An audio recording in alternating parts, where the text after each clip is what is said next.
Hello bankers, welcome to a 10 minutes a day series. तो in today session हम part 3 discuss करने वाले हैं चैप्टर 28 का, जिसमें हम पढ़ेंगे क्लासिफिकेशन ऑफ एसेट्स।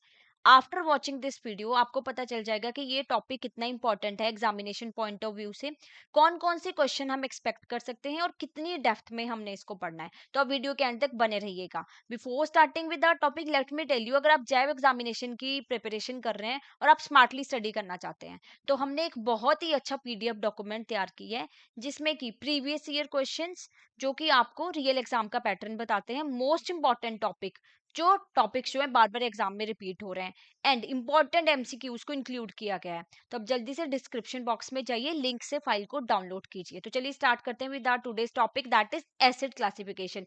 तो कैटेगरीज ऑफ एनपीए में हम डिस्कस करेंगे, थ्री कैटेगरीज होती है: substandard assets, doubtful assets and loss assets. तो इनको कैटेगराइज किया गया है जैसे low risk, medium risk, high risk.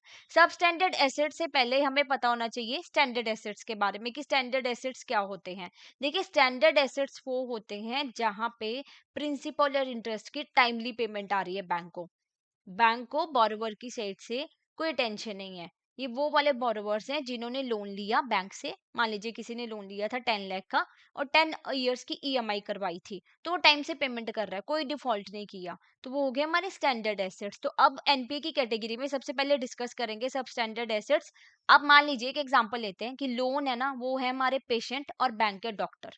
Okay, तो जैसे लोन हो गए, पेशेंट बैंक डॉक्टर है, तो ये वो वाले पेशेंट है, सब स्टैंडर्ड एसेट्स की बात कर रहे हैं, जिनको थोड़ी माइनर सी प्रॉब्लम है, बीपी शुगर थोड़ा हाई हो गया है, तो डॉक्टर ने यहाँ पे बोला कि रिकवरी के चांसेस हैं, राइट।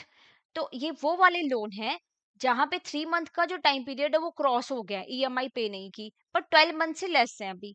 तो बैंक को यहाँ पे रिकवरी पॉसिबल लगती है। तो बैंक क्या कर सकता है, जैसे कि आप बैंक में काम करते हैं, आपके पास भी कुछ ऐसे केसेस आते होंगे। तो बैंक यहाँ पे क्या करते हैं, रिस्ट्रक्चरिंग के ऑप्शंस दे देते हैं बोरोवर्स को कि आप क्या करिए, आप अपनी ईएमआई को रिड्यूस करवा लो और टाइम पीरियड को इंक्रीज करा लो। अगर बोरोवर को बड़ी ईएमआई देने में प्रॉब्लम हो रही है, तो बैंक ऑप्शन दे देगा कि अगर आपकी ईएमआई 20,000 की जा रही है पर मंथ, अब due to any financial problems आप इतनी ईएमआई पे नहीं कर सकते हो, तो हम आपको ऑप्शन देते हैं कि आप 20,000 से 12,000 की ईएमआई करा लो और टाइम पीरियड को इंक्रीज कर लो। तो दिस इज हाउ कि वो लोन रिकवरी, थोड़े से उनको होप होती है कि रिकवरी यहाँ पे हो जाएगी। अब आते हैं डाउटफुल एसेट्स। तो ये वो वाले पेशेंट है जहां पे अब डॉक्टर को रिकवरी मुश्किल लग रही है कि चांसेस कम है, रिकवरी होगी कि नहीं। तो ये वो वाले लोन है जिन्होंने 12 मंथ का जो टाइम पीरियड है वो क्रॉस कर दिया है। तो यहाँ पे बैंक को अब रिकवरी थोड़ी सी डाउटफुल लग रही है कि अब हमारा पैसा आएगा कि नहीं आएगा। अब आते हैं लॉस एसेट्स पे। ये तो है वर्स्ट कैटेगरी, जैसे बैड टू वर्स्ट हमने याद रखना है। जैसे कि हम बात करते हैं कि ये वो वाले पेशेंट है जो बहुत क्रिटिकल है, यहाँ पे डॉक्टर ने जवाब दे दिया हुआ है, कोई उम्मीद नहीं है। तो ये वो वाले लोन है जहां पे बैंक को कोई उम्मीद नहीं है कि हमारे पैसे वापस आने वाले हैं। ये होती है वर्स्ट कैटेगरी। अब एग्जांपल से समझते हैं, जैसे कि आपको पता है कि कोविड के टाइम पे टूरिज्म इंडस्ट्री जो है सबसे ज्यादा हिट हुई थी। टूरिज्म इफेक्ट हुआ था ना सबसे ज्यादा। मान लीजिए किसी ने कोविड से पहले कोई बिजनेस स्टार्ट किया था 6 मंथ पहले टूरिज्म का, तो अब कोविड आ गया, उसने लोन लिया था बैंक से। अब कोविड ने इतना हिट किया टूरिज्म इंडस्ट्री को, तो मान लो उस कंपनी का दिवालिया निकल गया, एसेट्स तक बिक गए, तब भी लोन रिकवर नहीं हो पा रहा।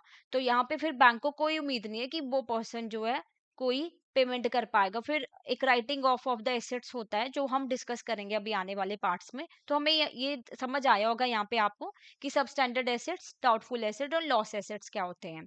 तो लॉस एसेट्स क्या थे, वर्स्ट कैटेगरी की कोई उम्मीद नहीं है पेमेंट आएगी। सब स्टैंडर्ड की जहां पे उम्मीद है, डाउटफुल मीडियम में आते हैं कि थोड़ा डाउट लग रहा है बैंकों की अब पेमेंट आएगी भी कि नहीं आएगी। अब हमने देखना है guidelines for classification of assets. तो यहाँ पे आरबीआई कहता है कि अगर कुछ अकाउंट्स में टेम्परेरी प्रॉब्लम्स आई हैं, मान लीजिए किसी ने कोई बिजनेस स्टार्ट किया था, फूड ट्रक का बिजनेस स्टार्ट किया था, ट्रक खराब हो गया, उसकी रिपेयर चल रही है, तो 1 और 2 मंथ की ईएमआई मिस होगी। वैसे बोरवर का रिकॉर्ड अच्छा है, वो टाइम से पेमेंट कर रहा था, बस 1 और 2 मंथ उसने नहीं करी ड्यू टू दिस रीजन। तो यहाँ पे उनको एनपीए डिक्लेयर नहीं किया जाएगा। That's what RBI says.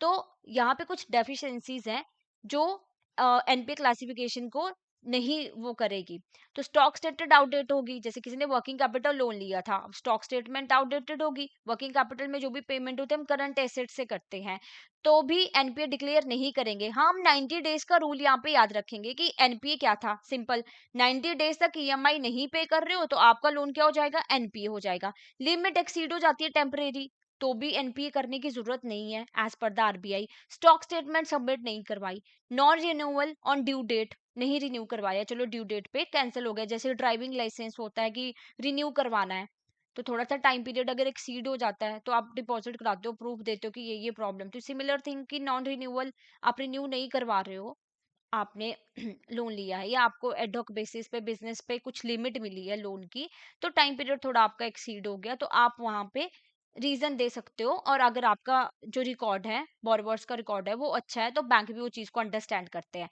अब आती है बात की बैलेंस शीट से पहले बैंक क्या करते हैं, उसका थोड़ा मेकअप करने की कोशिश करते हैं इन द सिनेरियो कि थोड़ा अच्छा लगे कि क्रेडिट्स डेबिट्स जो भी हुए हैं। तो अब आरबीआई यहाँ पे बहुत ज्यादा स्ट्रिक्ट है। आरबीआई ने कहा है कि अगर आप वन टाइम क्रेडिट कर रहे हो तो इससे ये नहीं होगा कि आपका जो परफॉर्मेंस स्टेटस है वो रिस्टोर हो गया।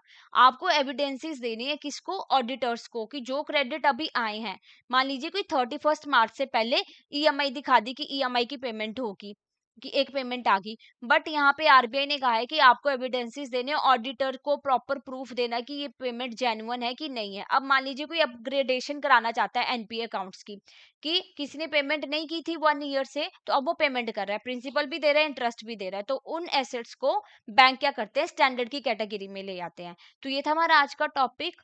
तो देखिए क्वेश्चंस आ जाता है इससे, सब स्टैंडर्ड एसेट्स के बारे में पूछ सकते हैं, स्टैंडर्ड एसेट्स के बारे में पूछा जा सकता है, टाइम लिमिट्स के बारे में पूछा जा सकता है। तो गाइडलाइंस को ही हम नेक्स्ट आने वाले पार्ट्स में कंटिन्यू करेंगे। ये तो हमने एक और दो गाइडलाइंस पढ़ी है, काफी सारी गाइडलाइंस है इस एसेट्स के बारे में जो कि हम डिस्कस करेंगे। और इंपॉर्टेंट टर्म्स भी आगे, restructuring, writing of the assets कैसे की जाती है, तो हम रियल लाइफ एग्जांपल के साथ इन फन वे इसको बहुत अच्छे से कवर करेंगे।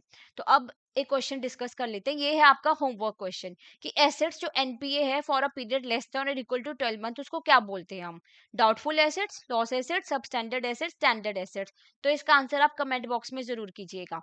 नेक्स्ट, बैलेंस शीट से पहले जो अकाउंट रेगुलराइज किए जाते हैं तो बैंक क्या करता है, ये हमने अभी डिस्कस किया है। What bank is going to do, yes, satisfactory evidences देने होते हैं ऑडिटर्स को। We have a super crash course for you. जैसे कि आपके पास टाइम नहीं होता, you have a less time, but आपको प्रिपरेशन भी करनी है, एग्जाम भी क्वालिफाई करना है, तो हमने ये कोर्स लॉन्च किया है जिसमें 12 डेज में, यस, इन 12 डेज मॉर्निंग इवनिंग क्लासेस लेके हम इन 4 कंपोनेंट्स को बहुत अच्छे से जो है तैयारी करवाते हैं with live classes, short notes and test series. What you can do, आप कूपन कोड यूज कर सकते हैं JAV80, डिस्क्रिप्शन बॉक्स में चाहिए, लिंक दिया हुआ है वेबसाइट का, and to avail this service. अगर इन फर्दर आपको कोई डाउट है और कोई और क्वेरी है तो आप हमें कॉल कर सकते हैं इस नंबर पे, और मेल भी कर सकते हैं hello@edutap.co.in। Thank you so much.